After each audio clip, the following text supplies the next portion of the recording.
Nick and Elliot, their efforts in here. I think they've helped make it a good class. I've enjoyed it. And, you know, we each have a little different teaching styles, but I think that works for the good. You don't have the same thing all the time. I know I laid on them, especially at Joe, a very hard task. Let's cover 10 chapters at a time. And Psalms in one way is maybe easier to teach, but another way, the style of it is not quite what we're accustomed to. So I really appreciate their efforts here. And this morning we're going to finish up Solomon's Song of Songs, as it refers to itself. And I had a picture of goats on part one.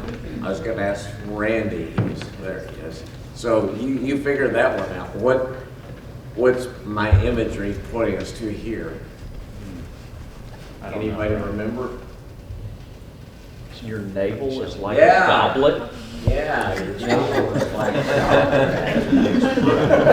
yes, perfect. Yeah. So, you know, we're building expressions that you can use at home. I mean, this is it. So, I didn't want to go back over everything from last week or Wednesday night, but I did want to give a quick review. Some of you weren't here. And so I was really forwarding the idea that this is not just love poems back and forth between Solomon and this young woman, but this is a real dramatic opera of sorts, as we might refer to it. It's not just a song, it's a dramatic play put into verse. And, you know, I think there's good reason to believe it's really Solomon trying to draw this young woman, selecting her to be his bride, but there's a young man back home that she's really in love with. And we talked about this a little bit, I think, and we'll talk more about how this book fits into Solomon's overall writings. But if you think about this and the way it would fit into Solomon's writings in Proverbs and in Ecclesiastes, I think that fits there. I think also in Ecclesiastes particularly, but we also read about this in Kings, if we think about, well, what was his story of life? And why this sort of three-party view fits in some ways his story more than him expressing his true love. Why would this not so much make sense of Solomon expressing his true love for this one young woman? How many true loves did Solomon have?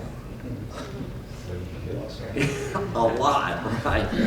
You know, and some of these marriages may have been political in nature, but if it's 700 wives and 300 concubines, what does he say in Ecclesiastes that what use had he put this to? He refers to it in some versions as his harem. What was he seeking? Well, pleasure, but seeking pleasure toward what end? What was he seeking in Ecclesiastes? The meaning of life. Meaning, right? What's really valuable? What's really meaningful in life? And so we saw this in a variety of ways, but one way that he says was by seeking pleasure through the joys of his harem. And so, you know, thinking of it that way, we might refer to it in our era as Solomon was somewhat of a sex addict, that he was seeking pleasure. I was talking with a couple of guys afterward. That doesn't mean there wasn't like all addicts, there's a genuineness to, I need my fix. I need this. So it's not just totally false. But there's a difference, I think, is between that feeling and what's being expressed between the young woman and the young man. And as you get into it, we see at the very beginning of the book, chapter 1, she's sitting in Solomon's palace, seemingly as sort of, again, the selected bride. But in this three-person view, she keeps having visions, not of Solomon, but of this young man. And as you go through the book and the story develops, she offers praise to the young man, and Solomon and this young man offer praise to her. In the imagery, and this is where I think careful attention to the literary styles and devices, the imagery used by Solomon versus this other speaker is quite different. You know, he's drawing from grand, kind of kingly kind of images. The young man seems to be drawing from rural countryside images. Now, again, could it be that Solomon is switching back and forth? Well, maybe, but again, this is where I think using the cues and the hints within the book are important. And the same thing goes in terms of the young woman's praise for the man. Again, she recognizes Solomon's grandeur, she refers to it, but when she really starts talking about her beloved, she, again, often is referring to these countryside references. Another thing that goes on, we saw this chapter 1, chapter 2, she says it, the young man says it, hey, come away with me, let's run away. She's sitting here in a palace, but then saying, let's run away. And it seems to make sense as a three-party view. She's searching for her lover in dreams in both the city and the countryside. And we get this repeated advice that is sort of similar, whichever view you take of the book. Don't awaken love until the time is right, or don't awaken love until it pleases, is, I think, a literal expression. And it builds toward this climactic choice that we'll talk about here in chapter 8. I won't preview that much since we're going to get to that. So that's where we went Wednesday night. And so if you want to look back sometime, we try to give that a little bit of depth in terms of looking at specific passages and then going through it. So we'll pick up here. We got to chapter 5. And the young woman, in this case, we've had several sort of day dreams, day visions of her thinking about the young man. But here in this case, she's actually sleeping and dreaming. And she says, she goes, I slept, but my heart was awake when I heard my lover mocking and calling. And so again, this is her thinking about what her beloved would say to her. Open to me, my treasure, my darling, my dove, my perfect one. My head is drenched with dew, my hair is with the dampness of the night. Yeah, this imagery is that Solomon out hanging out, his hair drenched with dew. Again, I think this is suggestive of this other lover. My lover tried to unlatch the door. My heart thrilled within me. I jumped up to open the door for my lover. My hands dripped with perfume. My fingers dripped with lovely myrrh as I pulled back the bolt. And then what happens? Yeah, very dreamlike. He's right there. She's opening the door. And I opened to my lover, but he was gone. And my heart sank. I searched for him, but I could not find him anywhere. So again, this nature of dreams, that hey, this is, I want him to be there, but he's not. And then she says again, she says this on different occasions to the young women of Jerusalem, if you find my lover, tell him that I'm weak with love. And then whether this is the continuation of the dream or now she's awake and saying this, the young women of Jerusalem respond to her, well, why is your lover better than I, woman of rare beauty? What makes your lover so special that we must promise this? And she says, well, my lover is dark and dazzling, better than 10,000 others. His head is fine as gold, his wavy hair is black as raven, his mouth is sweetness itself. He is desirable in every way. Such a woman of Jerusalem is my lover, my friend. Now, let that sink in here, this idea. Here's my lover, my friend. We're going to come back to that in chapter 8. Right? But this my lover is dark and dazzling. Is it possible that's Solomon? Well, maybe, but I think it makes more sense that she's referring to, this sun-drenched boy, young man from her homeland. The young women of Jerusalem say, well, where did your lover go? I'm no woman in your beauty. Which way did he turn so that we can help you find him? My lover has gone down to his garden, to his spice beds, to browse in the gardens and gather the lilies. I am my lover, and my lover is mine. He browses among the lilies. Well, we've seen Solomon trying to charm the young woman. As we said, I think Solomon has selected her to be his latest bride, but he wants her to volunteer for this. It's not, I'm going to force you. He's not the king of Babylon or Persia, that he has some respect for her choice. And so he says, you are beautiful, my darling, like the lovely city of Tirzah. Yes, as beautiful as Jerusalem, as majestic as an army with billowing banners. Some different imagery than the young man uses. Turn your eyes away, for they overpower me. Your hair falls in waves like a flock of goats. Here we go. Like a flock of goats winding down the slopes of Gilead. And he says, even among 60 queens and 80 concubines and countless young women, I would still choose you, my dove, my perfect one, the favorite of her mother, dearly loved by the one who bore her. The young women see her and praise her. Even queens and royal concubines sing her praises. So here, verse 8 and 9, how might you paraphrase what Solomon is saying?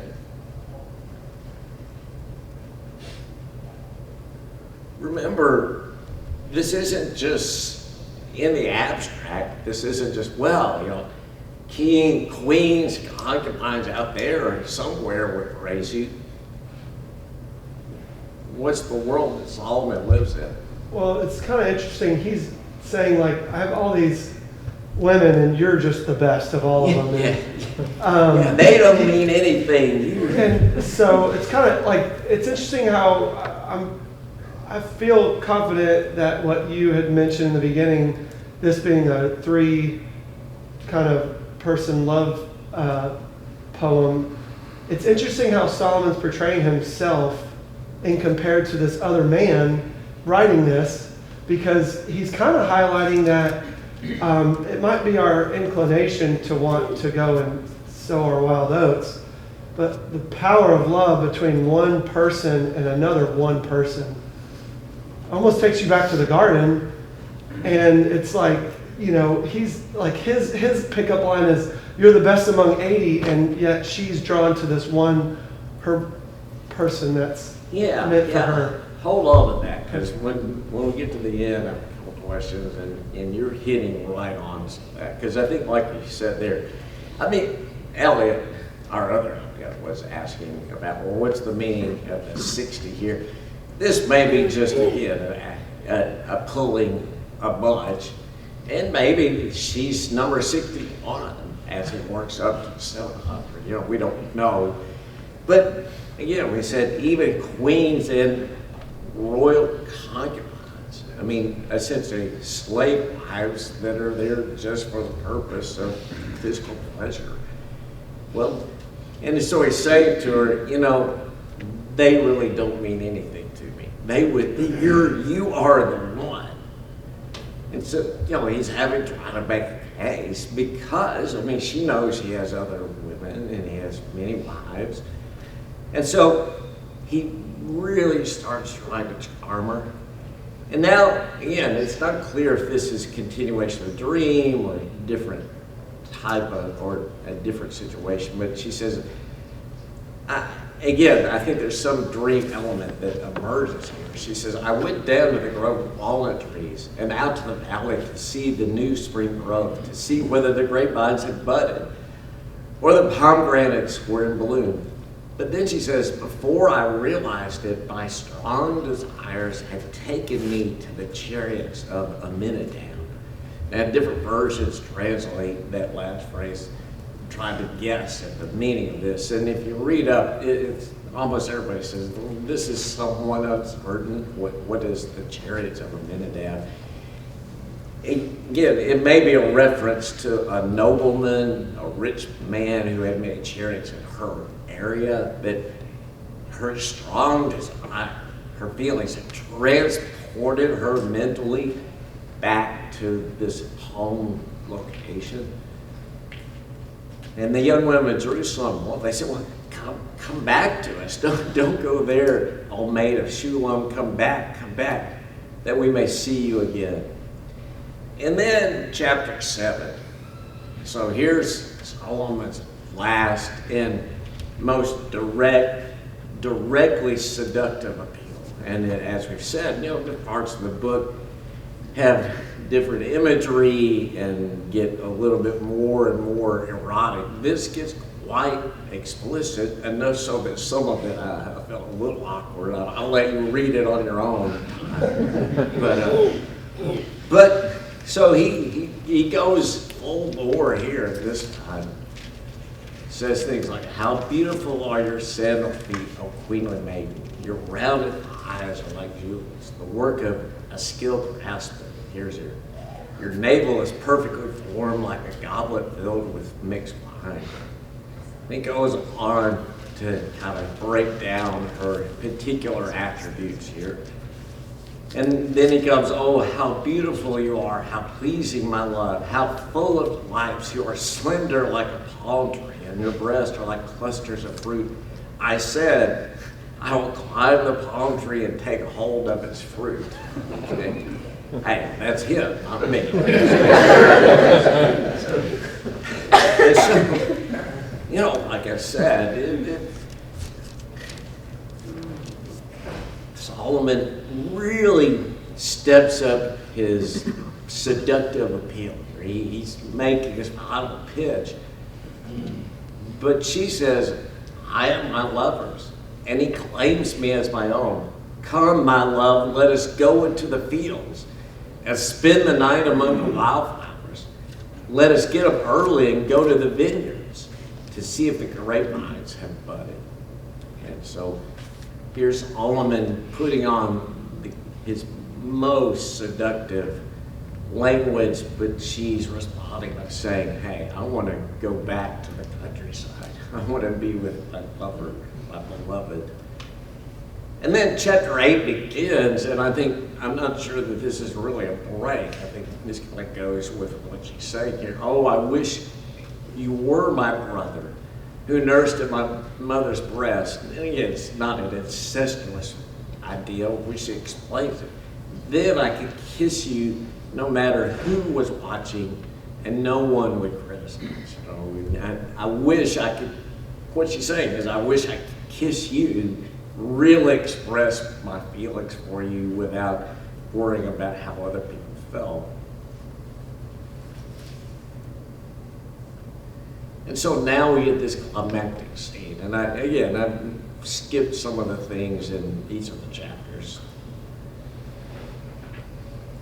So the young women of Jerusalem now say, well, who is this sweeping in from the desert, leaning on her lover?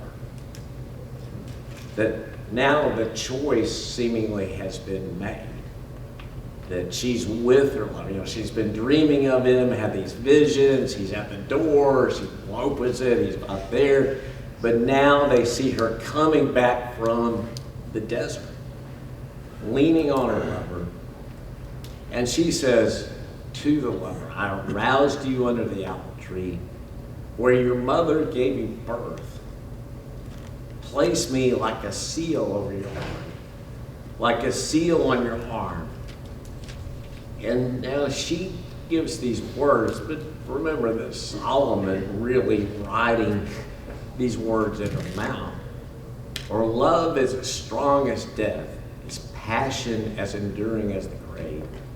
Love flashes like iron, brightness kind of flame, the brightest kind of flame. Many waters cannot quench love, nor rivers drown it. And then I think a statement that really fits with what the plot is here if a man tried to buy love with all his wealth, his offer would be utterly scorned. She's saying that, but who's really saying that? Solomon. Right? She says then, Solomon had a vineyard in Baal Hamon. He let it out to tenants. Each one was to bring for its fruit 1,000 shekels of silver. But my own vineyard is mine to give. 1,000 shekels are for you, Solomon, and 200 for those who tend its fruit. Right? So you think about verse 7, verse 12, this idea. Solomon is offering the kingdom. You can be a queen. But what happens to that offer? It's ultimately rejected. Why? Well, he says, because love is as strong as death. Because many waters cannot quench love. Because it can't be bought. And that's much more the song of songs than just a back and forth love. All right. Then there's sort of an epilogue. The young man, oh my darling, lingering in the gardens, your companions are fortunate to hear your voice. Let me hear it too. And then she says, come away, my love. Be like a gazelle or a young stag on the mountains of spices.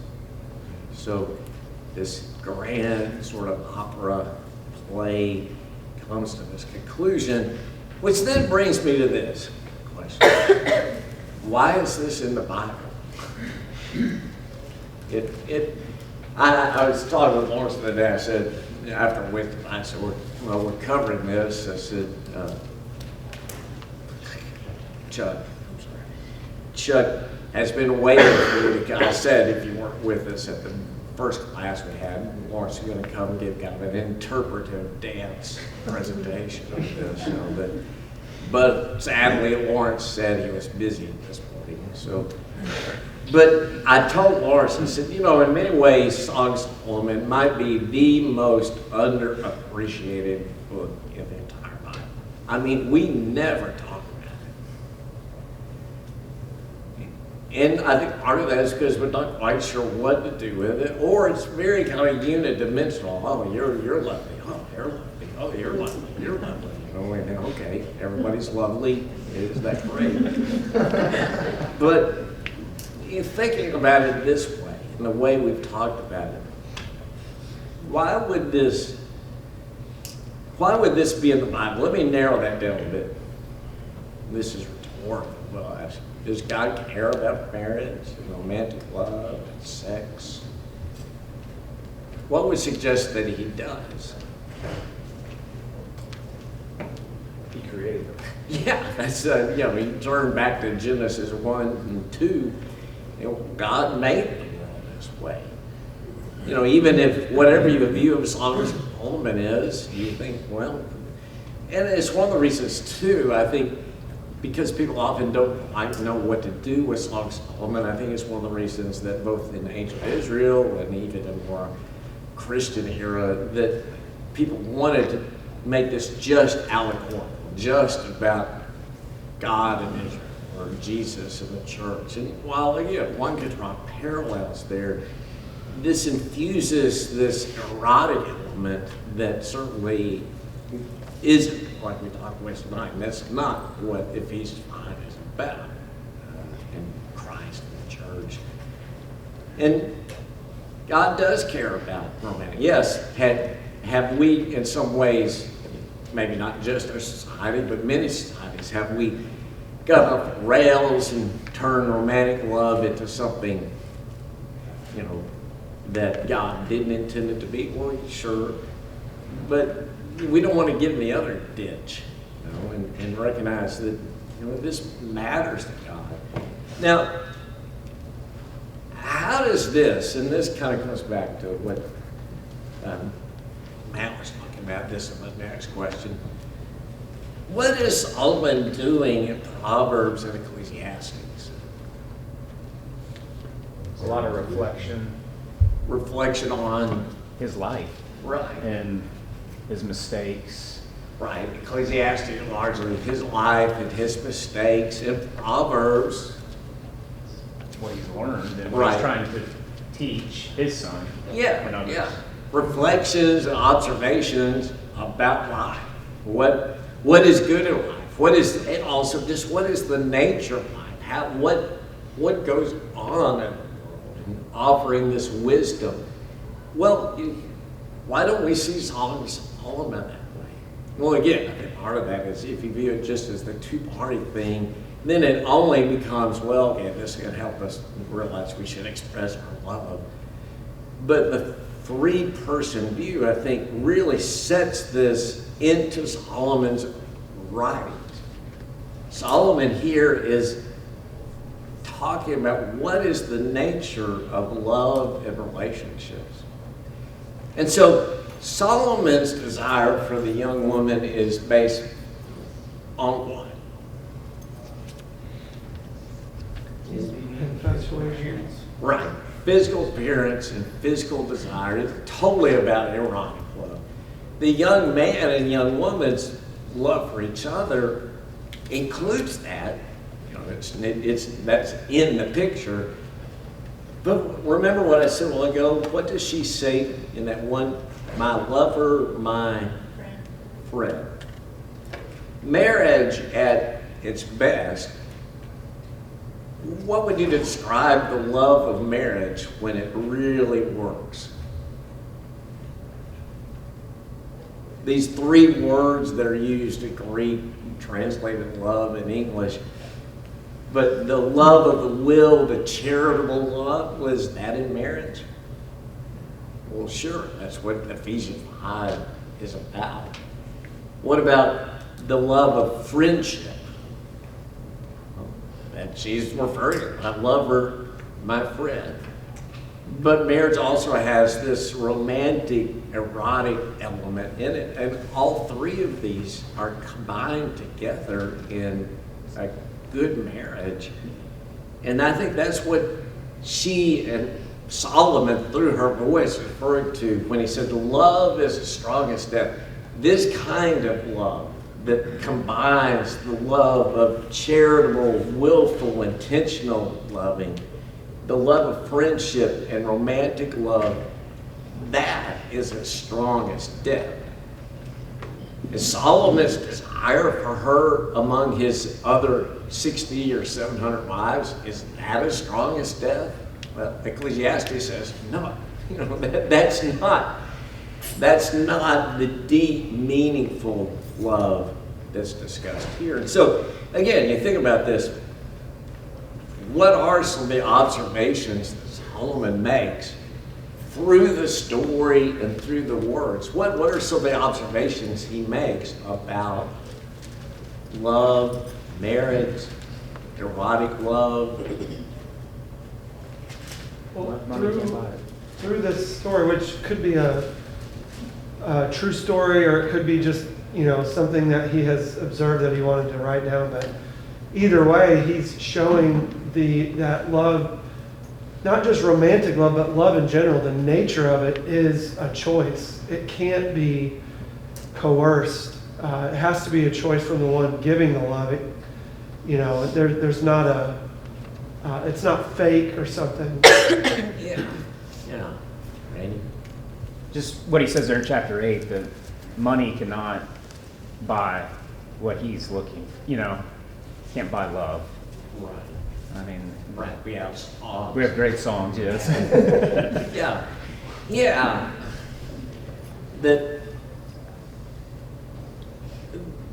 there is between men and women, especially in marriages that are good and grow, there is a bond that's unlike anything else in life. And where does this come from? That's great.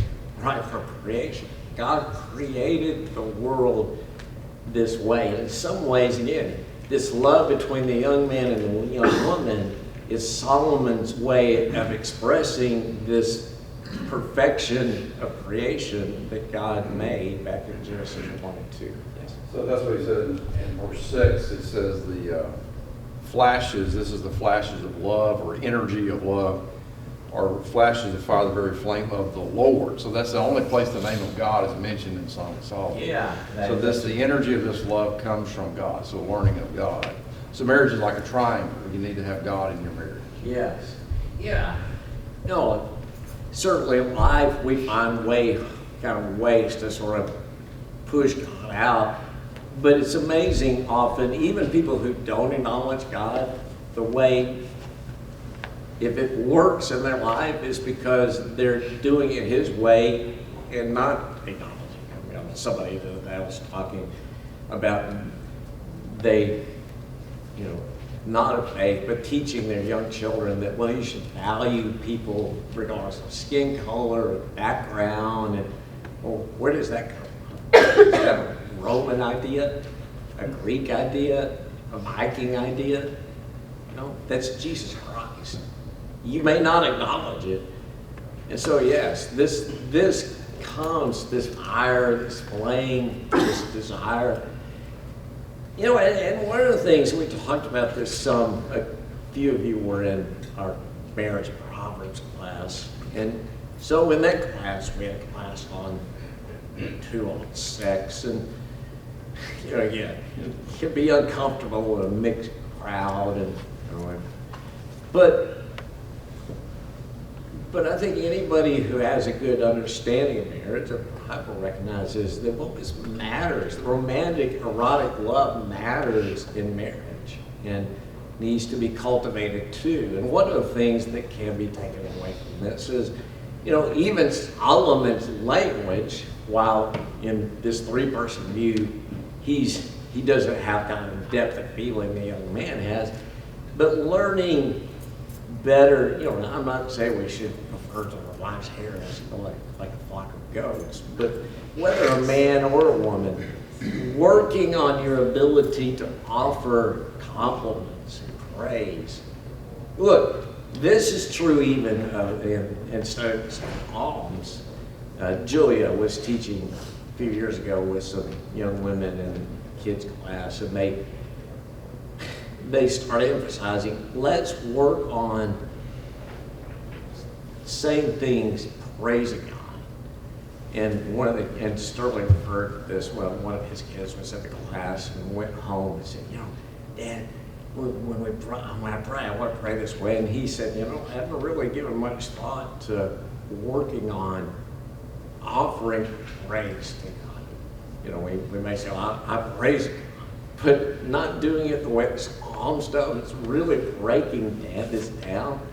Not just, well, you're great. You know, dinner tonight was really good, you know. But going beyond that, offering meaningful, genuine praise, of whether that's, again, the praise of a friend, praise of a lover, you know, things that, who doesn't like genuine, heartfelt compliments? I mean, I do. You know, we may not always be great at taking them, but again, this book, I think, encourages us in that way too. One of the things too, this phrase that keeps being repeated, that don't awaken love until it pleases or until the time is right. I mean, that's great advice to most young people. We get swept up with feelings and strong affections for someone, and it's easy to let those feelings become the guide, and you start overwhelming the other person and actually driving, you know, the relationship out rather than fostering it. You know, that's advice that keeps being given in this book. And I think transcends in many ways even the story of the book. That Solomon seems to be offering that almost as a proverbial kind of statement. One of the interesting things in this too is, and this kind of goes back to what Matt was saying earlier, the young woman Solomon was in a position where he could have forced young women into his servitude, and maybe some of these concubines were in some ways. But he doesn't want to do that here. Ultimately, this is her choice. Can you think of other great love stories in the Bible where the people have choice? They're choosing their partner.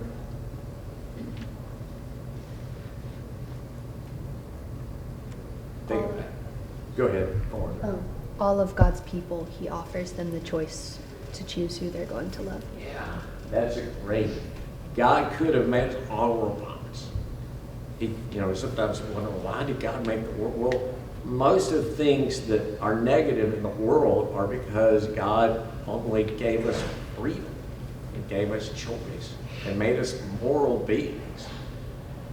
And so, yes, whether it's the children of Israel or individual people or each of us, God, in this relationship of love, gives us choice. What about romantic relationships in the Bible? Jacob and Rachel. Yeah, that's one. Ruth and Boaz is another. And so, look, I don't want this to be taken the wrong way. I'm not taking this point to say arranged marriages are just ungodly. That's against God's way. But on the other hand, sometimes, again, because I think in a good-hearted attempt to encourage people to, hey, we should listen to parental advice, and we should have a love of the will when we get married. That sometimes, occasionally through my life, I've heard a preacher to sort of exalt the idea of, like in India or Japan or other places at times, of arranged marriages. And so, it's sort of the idea that, we learned to love them, and that, we wouldn't want this kind of responsibility. Hey, I get that there's a value to that. And certainly, I think there's a message in our society that maybe we should put more weight than we sometimes do on parental advice. On the other hand, a lot of these were 15-year-olds that were getting married, not 30-year-olds. So things do change over time. But still, here, I think there is a value in recognizing that I don't think parents just choosing without any regard to their child's desires or voluntary choice, parents just choosing, well, this is going to marry. I think the Song of Solomon is a sort of a testament to the value. God gives us choice, giving our children choice, being involved in their lives. I think that seems to be God's way, letting people choose to love. Will that sometimes mess us up? Well, yes. Did God giving us a choice lead in some ways to our downfall? Not in some ways. Well, yes. That's the nature of choice and freedom. Right? And so, other observations, we've got just a few minutes here, about this Song of Songs. You mentioned something that I appreciated about it being good advice for a younger man, and you could put yourself in the shoes of Solomon, thinking, I'm young and I don't have a prospect out there, so there's, here I go, being, promiscuous or whatnot, and then when the time comes that you do find somebody that you are, in love with, the same effect could happen to that woman, thinking, well, these are just empty words you're saying, similar to chapter, I think it was 6 or 5, where you've had, 80 or 50 queens and 80 concubines, and, how do I know this isn't just another line? I think... This is a place yeah. But I think it shows the responsibility of the freedom that God gives us, how important that responsibility is. to take serious even before we feel like it's time to enter into that marriage. Yeah, and I think, this circles back to this phrase, love is as strong as death, and even love that it maybe not be as deep as having all the elements in there, but, romantic, physical attraction and affection is very powerful. Jim and Lawrence over the years have spoken to, it's one of the problems of sort of the casual sex world that evolved, it's in my lifetime, of you're taking something that, at least for one party and often for both, involves something that's very deep, powerful, and you're treating it like it's a handshake. It's sometime here recently, somebody, and there's kind of been a push in some parts against all of this purity culture. And look, I'm not saying we should just be out recklessly shaming people, and we've got to be careful with how we treat individuals, and sometimes people take individually what we may be saying generally. But at the same time, look, we've been running a 60-year experiment on casual sexual relations. How has that worked out? Well, it's been an utter disaster. That's not the way it's going to work well.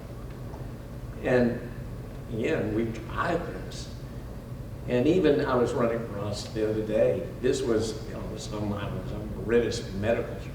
And this wasn't some evangelical preacher. And it had done a study of people who had cohabitated before marriage, and those who didn't, and guess what? Who ends up being happier? Well, the people, and it may not be just because of that, it's because of, the people who chose to make commitments up front are often happier. And using something that God views as strong as death and has very deep-seated effects on our emotions and mental health, treating that casually is bound to lead to problems. So, yeah, look, the world in which they lived, there were issues. There were issues of, if Solomon has 700 wives, 300 concubines, well, that's 1,000 men who don't have a woman.